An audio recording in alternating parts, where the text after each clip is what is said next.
Hello children, a very good morning. Hope you all are fine. So children, in the last class we discussed about domestic and wild animals, right?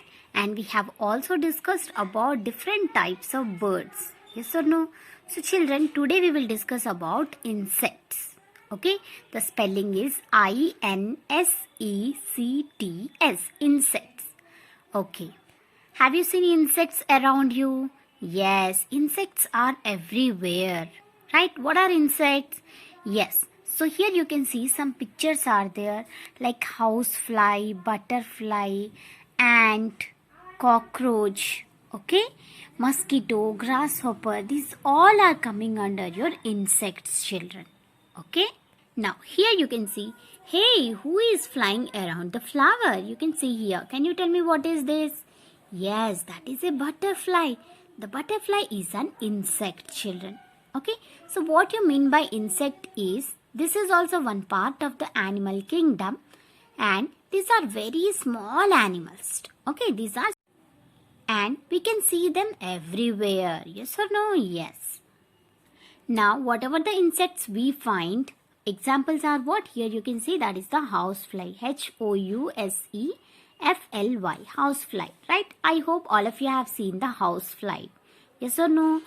Yes. Next is what? Butterfly, right? So normally we don't find butterflies in our house, but we can see them outside our house, like on a flower or outside in any park or everywhere outside our home, right? Next is what? Here, ant, right? We can come, right? So there are different kinds of ants also. That are big ants, that is black in color, and red, right? Red, which are very small, and the black are not dangerous. That means they will not bite you, right? So these are the different kinds of ants. Now moving to the next one, cockroach. All of you hate cockroach, yes or no? Yes. And always remember that cockroaches spread diseases, right? So that's why we should keep our home neat and clean so that we will not have cockroaches, children. Next is what? This is the grasshopper. Similar to butterfly, we don't find this grasshopper inside our home. Normally we see this outside our home, like in park or any ground like that. Okay? Moving to the next one, mosquito. Some of the mosquitoes are very dangerous. So, mosquitoes are also very dangerous, children. They spread diseases by biting our skin. So, through the skin, they'll spread the diseases. So, we should also what? We should always keep our home mosquito free, right? By what we can do? While sleeping, we can use the net, okay? And we can also on the good night, or we can apply some anti-mosquito creams also on our skin so that mosquitoes will not bite, so that we will not get any diseases by mosquitoes. Okay? So children, you remember that all insects are not dangerous, but some are dangerous. Okay? Now, as I said you, these are also part of our animal kingdom and these are very small, right? So what are the common features of these insects are? All insects have 6 legs. That you have to remember. So what is common in all insects? Yes, all insects have 6 legs. Some insects fly with their wings, children. Okay, so these are the common things in all the insects.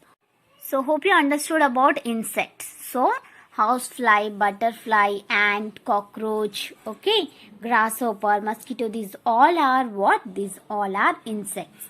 And insects are very small animals in our animal kingdom. And what is common in all the insects is what? They all have 6 legs. And some insects can fly. So children, moving to the next topic, that is animals that live in water.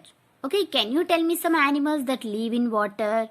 Yes, the fishes, right? Fishes, crocodile, these all are what? The animals that live in water. So children, here one question is there for you. Have you seen a fish playing out of water? No, right? No, fish cannot come out of water and it cannot live much time outside water, right? So fish and these other animals live only in water. They have fins to swim. So this is very important, children. F-I-N-S, fins to swim. So how the birds have wings to fly. Similarly, the water animals like fishes, they have fins to swim in water. Okay children, so these are what you can see here. This is fins. Okay, so this help them to swim in the water. So you can see here, this is the fin, right? So all the fishes will have fins so that they can swim in water, which helps them to swim in water. So here some examples are given. By seeing the picture, you can tell the names, children. So this is the dolphin, right? This is the very intelligent animal. We can say that this is the intelligent water animal which can understand human being sounds, children. Okay, so this is a normal fish here. So this is the fins. Now here you can see this is the shark, children. Okay, so shark, I think this is a very dangerous water animal. So these are the fins of shark. Now some facts about fish is what? The blue whale is the largest animal in the world. Blue whale. Okay, so this is the whale. This is the largest animal, and that too blue whale, children. Okay, so this is all about animals that live in water. These are called as water animals. Okay, so examples are what? Dolphin, fish, and next what? Shark, blue whale, etc. If you know some other fishes names also, you can add. So try to learn the spellings of these fishes. Now, as I said, your crocodile also lives in water. Yes or no? Yes. Animals that live on land and in water both. That means what? They live both on land or in water. How amazing, right? We cannot live in water and the fishes cannot come out and they cannot live on land. But some animals are there which can live both on land and in water. Okay. So examples are what? Crocodile, I just said you. Duck also. Frog also, children. Okay. Tortoise also. They can live on both land and in water, children. This you have to remember. Okay. So they have webbed feet. Webbed means, what is the meaning of webbed? Fingers will be connected through skin. So here you can see our fingers are not connected, right? So our fingers are separate. But webbed means what? Here skin will be there. Okay. So like frogs. I hope all of you have seen frogs' legs. So these are connected through skin. That is called as what? Webbed feet. Okay. The fingers of the feet will be connected through skin. That is called as webbed feet. And which help them to swim. So normally fishes have fins which help them to swim. But the frogs or any other animals, they have webbed feet that help them to swim in water and to walk on the land, children. Okay. So this is all about it, that animals live in water and animals that live both on land and in water, children.